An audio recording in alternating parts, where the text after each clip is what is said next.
Good evening, everyone, and welcome to the Brian Crombie Radio Hour on Saga 960. Well, tomorrow is Christmas Eve, and I thought it would be, completely appropriate to check in with two members of our community who are really trying to house those that don't have homes. If you're religious at all, and even if you're not religious, I think the story of someone who couldn't find room in the inn and had to give birth in a stable is a story that's sort of one of the ages. And housing, affordable housing, homelessness, et cetera, has been an issue much in the news lately and probably has been for the last 2,000 years. And so I thought it'd be really interesting at this time of year to reach out to Ian Underwood, who is the CEO of Habitat for Humanity, Greater Toronto Area, and Eden Grzinski, who is the CEO of Habitat for Humanity, Halton, Mississauga, Dufferin, to find out a little bit about what Habitat for Humanity does and what the housing crisis issues are in the Greater Toronto Area. So, ladies, welcome to the show. Great. Thank you for having us. Thank you for joining us. So maybe, Ian, I can start with you. Tell me a little bit about what Habitat for Humanity GTA does, if you could. Well, you started by making reference to the Christmas story, which began with one of someone needing shelter. And Habitat for Humanity is a global charity. We've been around for almost 50 years. We're on every continent in over 70 countries with a vision that everyone should have a safe and decent place to live. And so we manifest that vision locally through a mission that's really based on, first, you need the safety and adequacy, security, affordability of a place that works for yourself and your family. But in addition to that, the Habitat mission comes out of the notion of, if you can not just have that safe, secure place, but also use what would otherwise have been rent and instead be paying a mortgage, you can also be building equity for yourself and your family. And through that, you can build generational change of enabling the next generation to do better than the generation before. So the whole notion is, in the same way that someone opened the door to that family, 2,000 years ago, and gave them a hand up at a time they needed it, that's what we're doing at Habitat. It's saying, how do we mobilize the community to give a hand up to people who need some help, to get a firm base, to be able to get ahead, not just for themselves, but for their own future generations. Excellent. Eden Grzinski, is that correct? Grzinski, yes. Grzinski, thank you so much. CEO for Habitat for Humanity, Halton, Mississauga, Dufferin. I can think about homelessness in Toronto, but is there homelessness in the rich suburbs of Mississauga and Halton? Absolutely. I think it's important to think of homelessness like an iceberg. There is that you're seeing on the streets that is visible, and we feel as we see more and more encampments and that growing in our communities. But homelessness is a deeper problem, and it affects individuals who are couch surfing. Think about your brother-in-law who got divorced, or there's a family with a fire and they no longer have a home and a place to sleep. There's also the families that we serve, and those are individuals that are living in something called core housing need. So they are paying too much of their income on housing. That threshold typically is around 30%. Those that are paying more than 50%, which is many of our families before they come to us, are at risk of being homelessness and moving out in the street. There are also individuals who are living in inadequate places. They may not have the right water flowing, or roof needs repair, mold and undesirable conditions like that. And then the final factor in core housing need that we look at when we select families is around suitability. So that means, do you have a family of 7 living in a 2-bedroom apartment? And those are still real situations. 7 in a 2-bedroom apartment. Sure. That we see, at Habitat, where we are trying to provide homes for families who are living in those situations. Well, I think this is going to be an interesting conversation tonight as we chat with these two ladies about their jobs, about Habitat for Humanity, and about the challenge of housing in our market, in our cities. And I do think it's appropriate to think about this at this time of year. So I'm looking forward to having you two join us and chat with us tonight. We're going to take a break for some messages and be back in just 2 minutes with Ina and Edna, two CEOs of Habitat for Humanity, one in the Greater Toronto Area and one in Peel, Mississauga, Halton, Dufferin. Stay with us, everybody.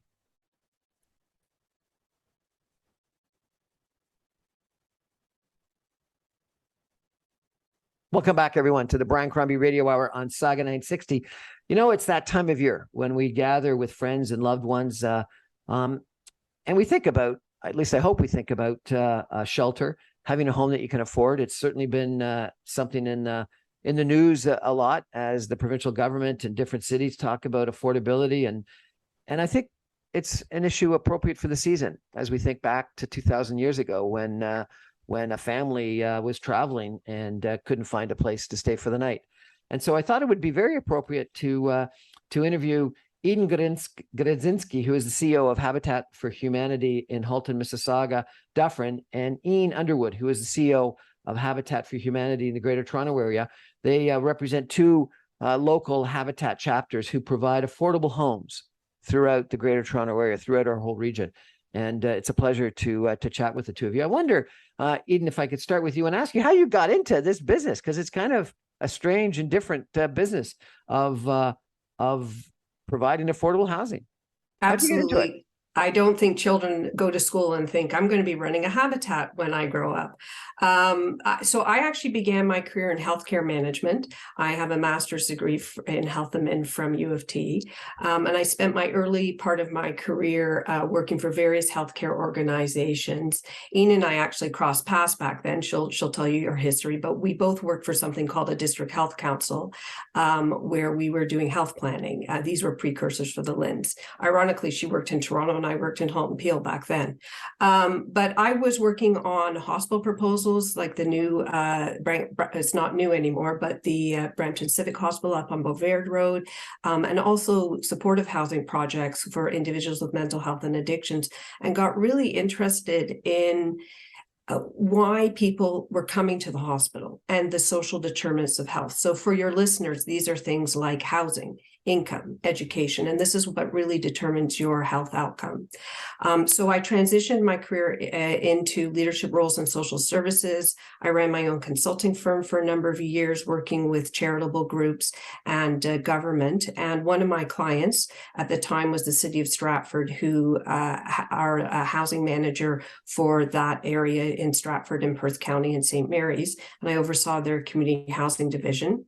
Fast forward a few years and I saw the job at Habitat and I was just thrilled. It just brought together everything that I've done in my career: nonprofit management, strategic planning, building affordable housing, family services. And it's a real privilege to be here. I was chatting with one of our new partner families yesterday, just checking in with them and seeing how their house was going.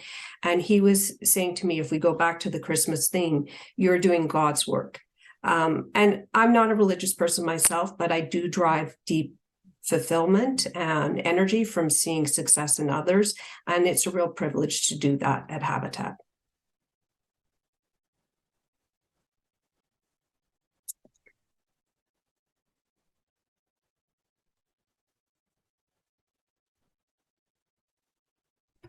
Ian Underwood, CEO of Habitat for Humanity, GTA. Tell us a little bit about your background and how you got into affordable housing. Well, as Eden said, the two of us have some kind of whatever cross-pollination of DNA from a time that we spent in the healthcare sector. My educational route started actually in the business sector. So I have an MBA. I started my career in the business sector, and my wiring has always been kind of this curiosity around how can we use business thinking to do good. So after my time in the business sector, I spent a number of years in healthcare, a lot in kind of teaching hospitals.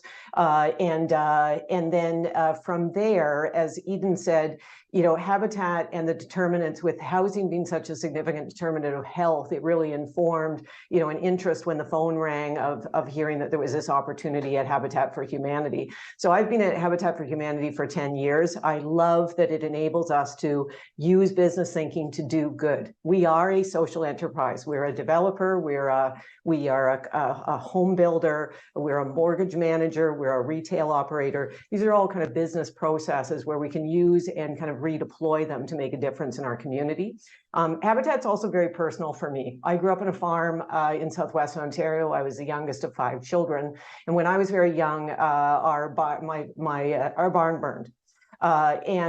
It was friends and extended family, neighbors, and 2 very resilient parents, you know, who together were able to enable that barn to be rebuilt. Really, a typical barn building thing. Fantastic. Fast forward many years later, you can then appreciate how that notion of, you know, our family was a family who just needed a hand up.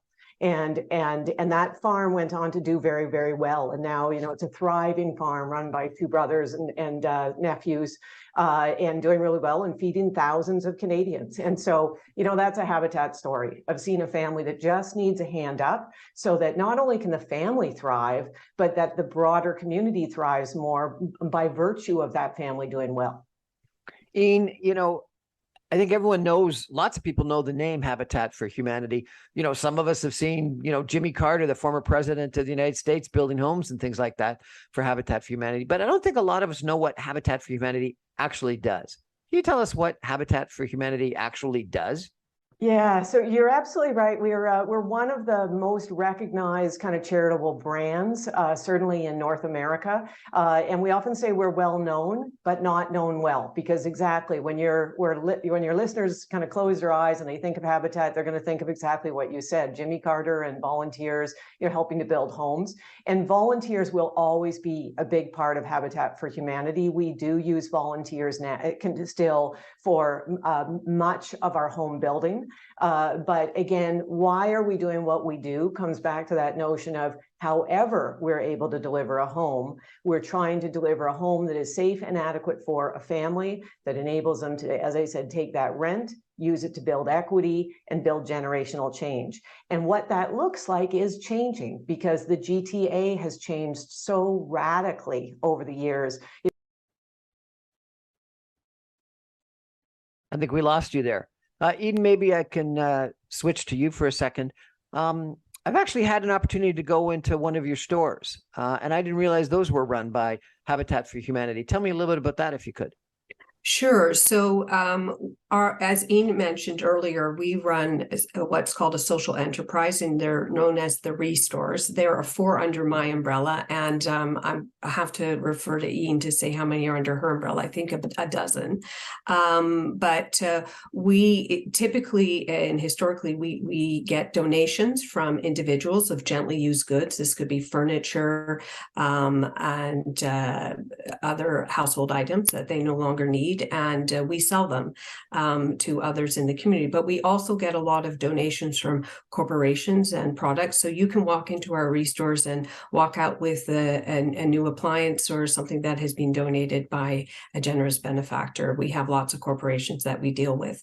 Each Restore is unique. I describe it as sort of a box of chocolates, because we don't know what's coming in that day. We don't know what's going to be on the floor.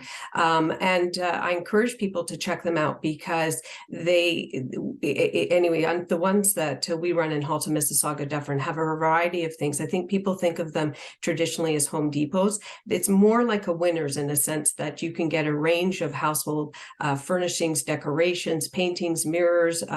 I've even seen some new linens and clothing in our stores. So it's a wonderful place to buy, to not only donate, but also buy. And all the proceeds that we get from the Restore go to help support our operations and our building programs. So now, it's a win-win. Are these stores for people that are in need of Habitat for Humanity homes, or the people that are poor or homeless, or for everybody? They are for everybody. Everybody should be donating to them, and everybody should be shopping at them. All walks of life. It is, I encourage everybody, because every dollar that we raise there helps support the building programs, but they are really for everybody. My home has lots of Restore products in it. And again, we get a full range of products and a lot of high-end products. And we're also online, so people can find us there. But as Eden said, what's so powerful about it is it means for people that donate to Habitat for Humanity financially, they can donate with the confidence of knowing, because the Restores, all of our fundraising costs are already covered. So it means, you're donating to Habitat, you're helping a family, and then that money just keeps helping more families in the future. So it's quite powerful how this model that Eden and I just inherited, it was created years and years ago, but how it can kind of amplify impact in our communities. Ian, I was interested in your discussion of how home ownership changes people's lives, and that what you were saying, I think, when we started out, is that that people treat a home that they own differently than maybe they rent, and that it creates sort of generational equity. Tell me a little bit about that, if you could. Yeah, Habitat for Humanity Canada, the umbrella organization for the 49 of us across the country, recently did a public polling exercise, and confirmed that 87% of Canadians believe that home ownership is a key tool in kind of stability and progress for families. And so, for us, we've seen that as well through our research. We've done quite a bit of research on the Habitat for Humanity model. We know that when families become homeowners, their incomes go up. For us, our families average 4 to 8% annual year-over-year increases in household income after becoming homeowners.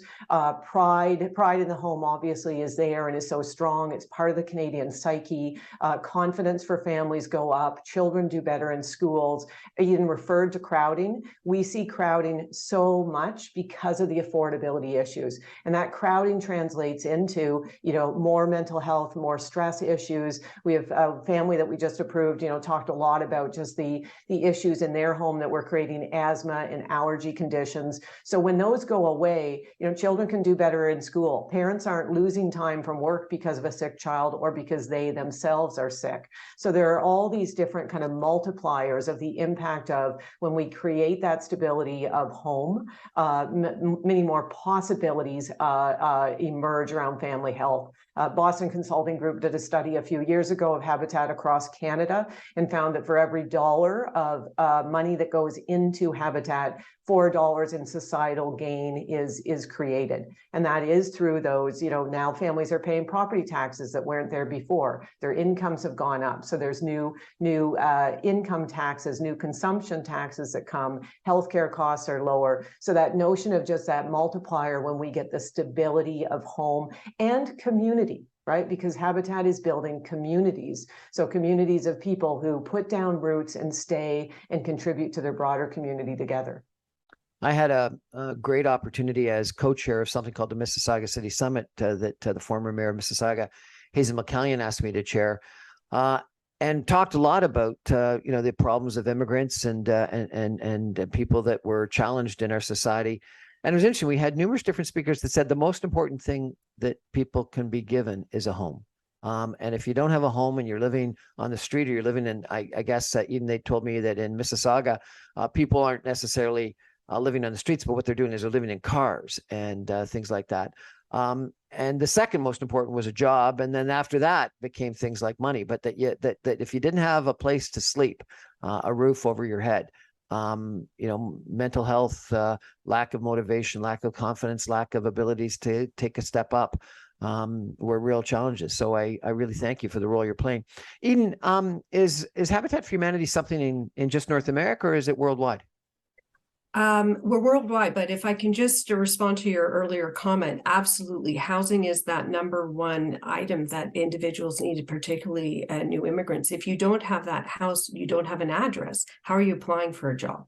And we see this more and more as a challenge for companies that are having challenges recruiting their working force because individuals who work cannot afford to live in their communities. So, people need to think about that as the housing prices are skyrocketing, where your workers going to be living in those communities.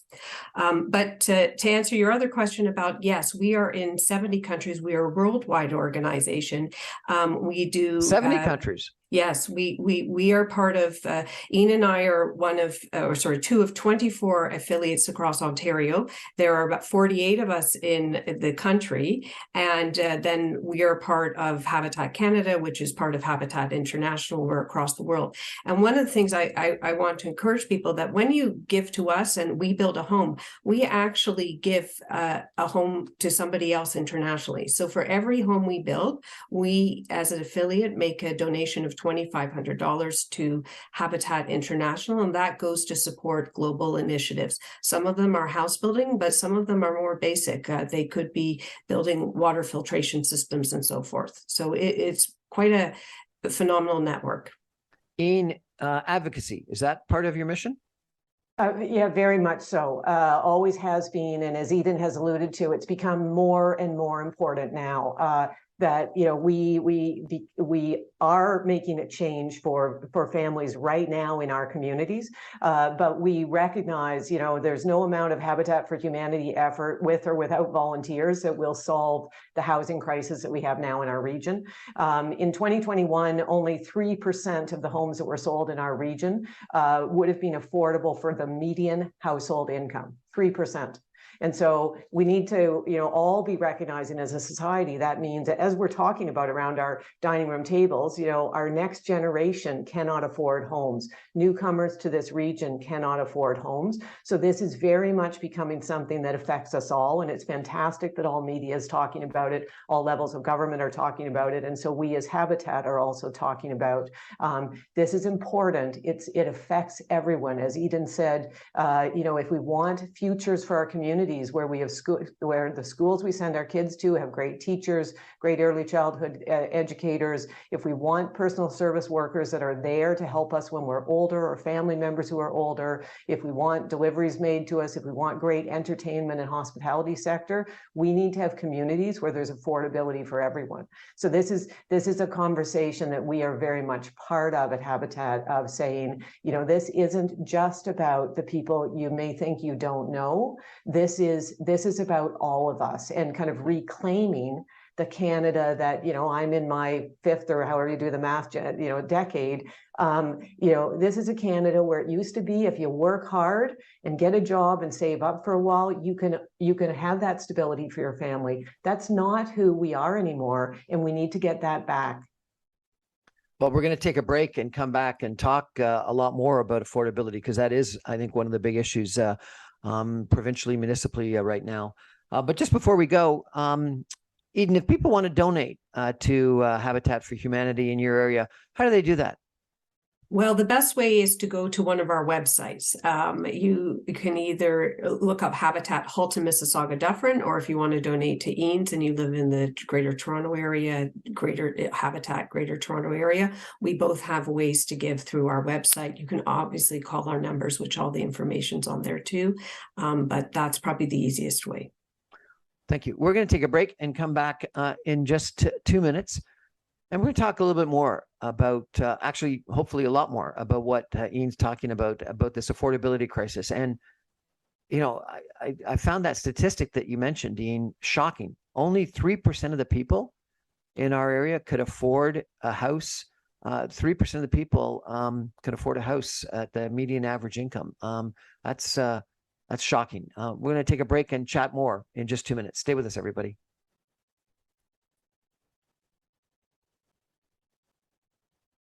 Welcome back to the Brian Crombie Radio Hour on Saga 960. My guests tonight are Ian Underwood. She's the CEO of Habitat for Humanity, GTA, and Eden Grodzinski, who is the CEO of Habitat for Humanity in Halton, Mississauga, and Dufferin. We've been chatting about Habitat for Humanity. We've been talking about your mission and what you do, how the two of you got into this business. But Ian, you just sort of addressed something I really want to focus on, and you had this statistic that I found quite shocking. Could you repeat it for us all, please? You were saying that that not many people can afford homes effectively. Yeah, yeah. So it's a 2021 statistic, but I think we recognize the numbers were pretty consistent in 2022. Of all the homes that were sold in our region in 2021, based on the median household income, only 3% of those homes would be affordable at that median household income. So it does mean, if you don't have the benefit of the bank of mom and dad, that can maybe help you with that down payment, or you already were able to buy a home, 5 years ago, 10 years ago, your ability to get in is highly, highly questionable. It's a really tall ladder to climb. And so, to bring that more to the micro level, right now you need some version of $200,000 and some version of a very large down payment to be able to afford a home in Peel region. To rent a home and still have enough money left for other household necessities, for a 2-bedroom in Peel region, you need $93,000 of household income. So I think we can all kind of quickly do the math and say, that's leaving an awful lot of people behind. That's where we are right now in terms of the intensity of housing crisis facing the city. And earlier you asked Eden about homelessness. And so we need to remember part of the challenge here, and Eden and I have families that come to us all the time that are living in crowded condition. So we approved a family just last week, a family of 4 living in a 1-bedroom apartment. They would have moved to a 2-bedroom apartment, but they can't afford to do so. And so they're staying in the 1-bedroom apartment, which means the person on the street who might be able to afford a 1-bedroom apartment can't move into it because that person's not moving. And if you go to the other end of the spectrum, let's do a $170,000 household, right? Mom, dad, 2 children, they're living in a 2-bedroom apartment, but they can't afford to buy even though they want to buy. So they are not moving. And again, remember, rent went up 20% in the last year. So people who are in rental accommodations, even if they want to move, even if they should move to have a better configuration for their family, they are not. And that ripples all the way down to the tents that we see in our ravines, to the people who are sleeping in cars or moving around from kind of one family member's couch to another. That's what's lying behind these numbers.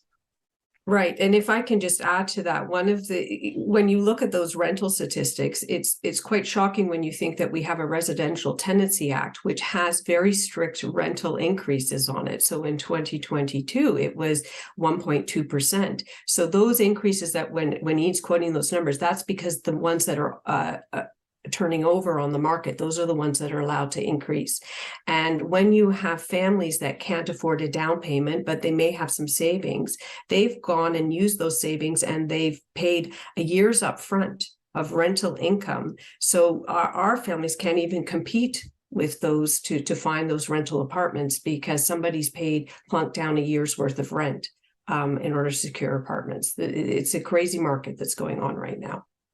And again, people will be listening thinking, well, that doesn't sound right. My brother-in-law only pays $1,800 for a 3-bedroom apartment. So how can this possibly be true? And it's a bit what Eden said. People that have been renting for a long period of time may be in a position where it's affordable.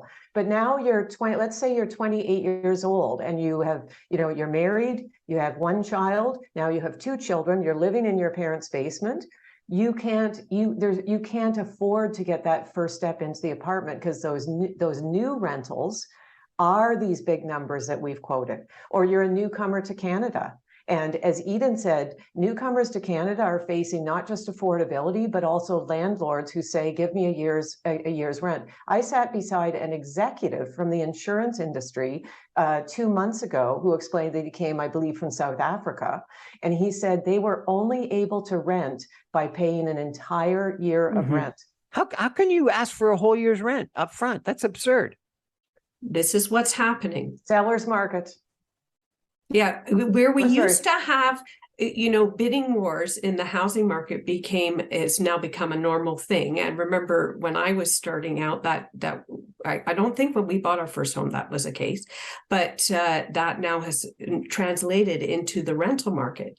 So you see, people will show up for rental apartments where there's bidding going on because there's such a short vacancy. And there are lots of positives here. The positive is that everyone's talking about it. All our governments are talking about it. Our media is talking about it. If you think of 2022 was the year we heard the word housing supply more times than we probably heard in the last decade, right? So there's, you know, there's a recognition that, okay, part of the problem, not the entire problem, but part of the problem is we don't have enough homes, right? So we've now all heard this 1.5 million on the province number many, many times. We know the province has translated that into, in the city of Toronto, 285,000 homes is the kind of target for the next 10 years. In Brampton, it's 112, I think, and in Mississauga, it's 10, or I'm getting that back. It's 108, I think, thousand in Brampton, 112 for Mississauga. So there's these targets. Now we need to make sure, as we all chase these targets, that we're building the right kind of housing. We're building family-sized housing. We're building affordable housing that's affordable, housing that's attainable, so that we're starting to make progress over this next decade at this significant crisis that was multiple decades in the making. But Ian, I interviewed the deputy economist for CMHC. And they came forward first, I think, with this 1.5 million housing number. But it was 1.5 million more than would be built normally. So it wasn't 1.5 million. It was 1.45 million incremental to what is going to be built. And they tried to put it in perspective. I think the number he said for Mississauga was 120,000 actually, which he says was 12,000 a year. Right. And he said, to put it in perspective, Mississauga is only building 2,000. If I could just jump in there, Ian, because I actually was on a panel with him the other day. Yes, their analysis is a little bit different from the province. This is why you just have to make sure you're comparing apples to apples. But they were talking 1.5 or 1.8 million on top of the 6 million business as usual for Ontario. That's in order to get us back to the last time we had affordable rates in this country, and that was 2004, I believe, was the year. And so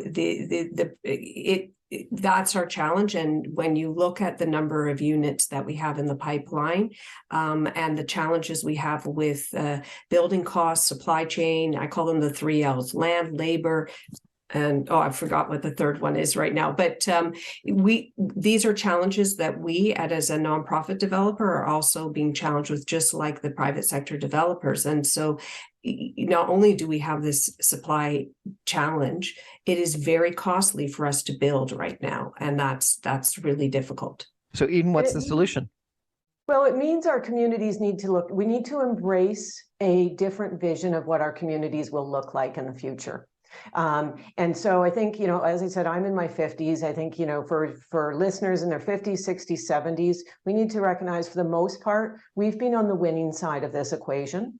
And in the interest of the next generation, being able to live the kind of prosperity that we've had, we need to embrace a different picture of our communities. And so you hear people talking about intensification and density and different forms of housing. You hear a lot of pressure on changing the way we approve housing, because we are, as a jurisdiction, as a country, we are 23rd out of 24 OECD countries on how long it takes to approve anything. So hold it. Please repeat that. So we are, we are either 22nd or 23rd, but basically we are second last among OECD countries on how long it takes to get a building permit approved. You know, I've heard from numerous people that it takes longer to get a building approved than it does to actually build the building. Oh, for sure. For us, that's absolutely true. And that's absurd. Why? In Canada, it takes 3 times as long to get a building permit as it does in the United States. And I think key thing here for the listeners is it just means there is a lot of noise out there. There's a lot of pressure around. We need to change things, and we do need to make some changes, and it is going to feel uncomfortable. And I think, but I'm back to, it's the day before Christmas Eve. And so, you know, the upside of this is we can make a difference, right? We can make a difference by saying, I'm going to go into 2023 and listen differently to this conversation and think about, gee, when there's a development down my street that they're trying to do, and I'm a bit worried about parking and shadows and whatever, maybe I need to stand down and just be grateful for the home that I have and say there's other people that need to be able to live in my neighborhood. And as Eden said, you know, there's organizations like us at Habitat for Humanity. We are helping families right now. And so just from people saying, you know, I've done well in my home has gone up in value, I did well this year, I'm going to make a donation to one of these charities that is making a difference right now for families. Eden, if we don't make some of these changes and we have this challenge going forward, what's the logical result? I'm hopeful that we are going to make changes, and we have to as a society, because we need to support working and the individuals, as Ian says, those of us who have benefited from the increases in the housing value. I hope you cannot rely on this as your asset to sell, because who's going to be able to buy your house at the end of the day, unless you bequeath it to your children. So if we can turn, as Ian said, it is Christmas Eve, if we can talk about some positive stories of things that we're trying to do to tackle this. I'd love to tell you about a program we've got going on in Halton and Peel, where we're building tiny homes. We know that there's a skill trade challenge right now. We do not have the youth that are necessarily wanting to go into the trades, and so this is a challenge for private sector developers finding youth in construction and young people that want to go into apprenticeships. So an idea got born through a happy conversation with our construction manager and one of the teachers in Halton. We've always had students come out to our traditional build sites, but they come out once in a while. One day they get exposure to this, whatever we're working on that day. And so the idea got born of, what if we built with the students on school property a tiny home from over the course of a semester. And I'm happy to report that last year we built 5 tiny homes in Halton region. This year we've expanded to include a couple schools in Peel. Ian, this is not a program she's running at this time, and so we've partnered with them, and we're able to offer the program out to a couple schools in Brampton. And we are building another 5 tiny homes. The students are building them from the get-go. They look at the blueprints, they construct them with the help of our construction manager and the teachers. And then at the end of the day, where we are sending these homes is actually Indigenous communities. We have partnered, recognizing the high need for housing with our Indigenous partners in Canada. Unfortunately, this is another zoning issue we have, as he mentioned. Tiny homes aren't zoned here. So even if I wanted to, I couldn't install them in our local community. So we've found a happy home for them, and we are driving them up north and finding families in need with our partners through the Chippewas of Nawash, Saugeen, and now the Kettle Point. How big is a tiny home? 230 square feet. And that would be like a bachelor or a 1-bedroom? It's like a bachelor, but it has a self-contained an area bathroom and washer dryer and full shower. It's got a Murphy bed. They're absolutely wonderful. A lot of the students who are working on them actually are commenting that this is the kind of place they would love to live. It's bigger than many apartments in New York City, for sure. Well, you know, I've interviewed just earlier this week a person who said that the biggest challenge we've got is the missing middle, and that and we need more homes that are laneway homes and you know, mother-in-law suites, granny suites, things like that, and that San Francisco, Kitsilano, and Vancouver, lots of different places. New York is another example that have been able to address some of the housing crisis by producing those kinds of homes, and that, in fact, a lot of people enjoy those kinds of neighborhoods. That Port Credit, Streetsville, Blue West Village, the Beaches, Roncesvalles are 20 units per acre and more. Typical suburbia in Mississauga is 6 units per acre and less, and people actually like living in those denser communities. And condos are 100 units per acre and more. We don't need, you know, condos are good, but having that missing middle, which is the 20-40 units per acre, which is more intensive with those laneway homes and duplexes, et cetera, is the type of place where a lot of people like to actually live Fair. and get to know your neighbors. Anyway, we're going to have to take another break. We're going to be back in 2 minutes, and we're going to come up with some concluding comments from our two guests tonight, the CEOs of two different Habitat for Humanities, one in the GTA and one in the west side of Toronto. Fascinating conversation. I got to tell you, because of the season, and maybe I'm making too much of a connection here, but I think about the no room in the inn, line, and I'm thinking that there's no home in our city. At least that's our current risk, is that we're saying to too many people, what Ian is saying is that there's no home in the city for vast, given her numbers, 97% of the people in our community. And that's a real challenge. And I worry about what the result of that is as people have to move farther afield. Last year, for the first year in almost recorded history, we had out-migration where more people moved to Quebec and Alberta than moved into Ontario. People have talked about the potential Manhattanization of Toronto, where we're too expensive for the people that are serving our food and manning our phones and that lower level of some of the employment jobs to live in our city, and they've got to live way out to commute in to be able to afford. I don't think this is the type of community, the type of city that we want, and we need to address it. And I think the two of you are doing a lot to help us in that regard. And so thank you for that. We're going to take a break. 2 minutes from now, we'll be back. Stay with us, everybody.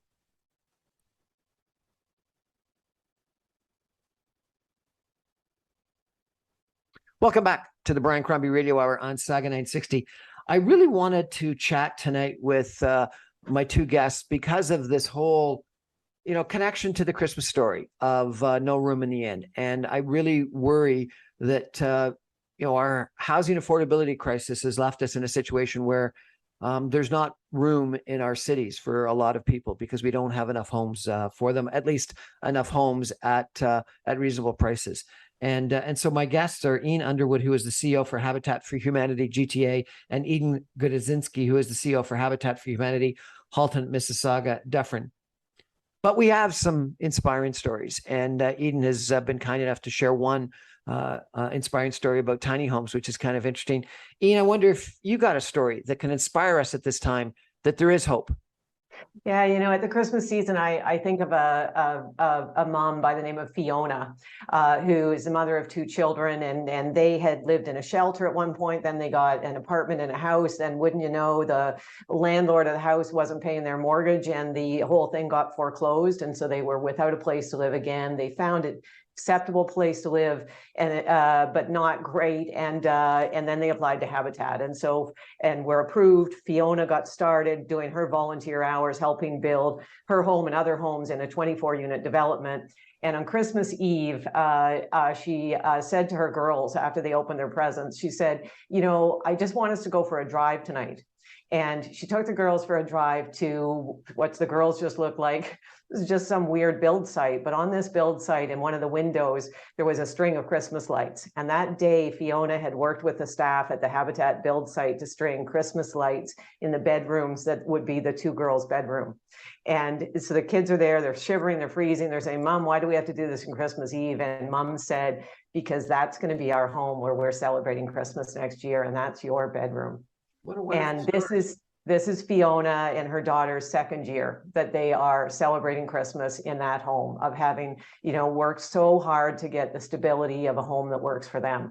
And again, that's what we are doing at Habitat. We at Habitat GTA, we now have a pipeline of 500 homes that we can help deliver over the next several years. Some of them we're building, a lot of them we're doing with developer partnerships, and Eden's doing this too, working with developers. So there's a few units in a larger development that are Habitat, same model, etc. If people go onto our website right now, there are 6 projects at Habitat GTA where we're accepting applications right now, 2 of them in Peel Region. So a year from now, there are going to be more and more people who we have helped. And so that's where I think we take a lot of optimism, is we are changing, making a change on this challenge every month, every day, every year. And your listeners can help. And many of your listeners may themselves want to go to our website and say, wait, maybe this is me. Maybe Habitat could help me or my sister-in-law or my niece get that stability and traction of their own home. Eden, have you got an inspiring story to share with us? Well, thank you for that, Ian. I hadn't heard that story. That's absolutely wonderful. I think for me, we have just moved a series of families into some homes in Mississauga, and I just think about the difference that those are having. There, you know, one of those families, it goes back to the situation we were talking about earlier with rent. This is a new Canadian family. They got their permanent residency status just about 3 years ago. He's been employed as a tool and die worker for many years, but unfortunately they were renting undesirable premises, and they saw between 2019 and 2022, so a 3-year period, an increase in their rent from $600 to $2,500 because they weren't under a lease and they didn't know what their rights were. And now they're in a beautiful 5-bedroom home. They have 5 children between the ages of 3 and 13, and this is the first Christmas that they're spending in this home. So we're just thrilled to, as I said, I think I started out being able to provide the key and provide that home for families and make sure they have a wonderful holiday. Ian Underwood, the CEO of Habitat for Humanity GTA, and Eden Grodzinski, who is the CEO for Habitat for Humanity Halton, Mississauga, Dufferin. Thank you so much for joining us this evening and sharing with us what Habitat for Humanity is all about, what you do in our community, a lot about the challenge that we've got, and some of the encouraging stories about the positive moves that we can make. And I guess number one, I'd like to thank the two of you. Number two, I'd like to encourage everyone to, as you're thinking about donations this year, think about Habitat for Humanity, and both these ladies have websites for their different organizations that you could donate to. And number three, I want everyone, if you could, think about this idea of no room at the inn, no home in our city. We can't have that. We need to do the right thing to make sure that we've got the supply of homes and homes at a reasonable price, such that we've got that Canada that Ian was talking about, that everyone can feel a part of, that we are a complete community. I think it's a great vision for what we need. And I think Habitat for Humanity really does assist dramatically in that regard. So I wish you all a very Merry Christmas. I'm going to be off for the next 2 weeks. We're going to have 2 weeks of best of Brian shows as Saga 960 closes down, sort of. But hopefully you'll be able to hear some good repeats. And Eden and Ian, thank you so much for sharing both some inspiring stories, but also at this time challenging us to do, I think, what's the right thing for our communities. Appreciate it. Thank you, and happy holidays to you and to all your listeners. Yes, thank you. Good night, everybody. Thanks for joining us.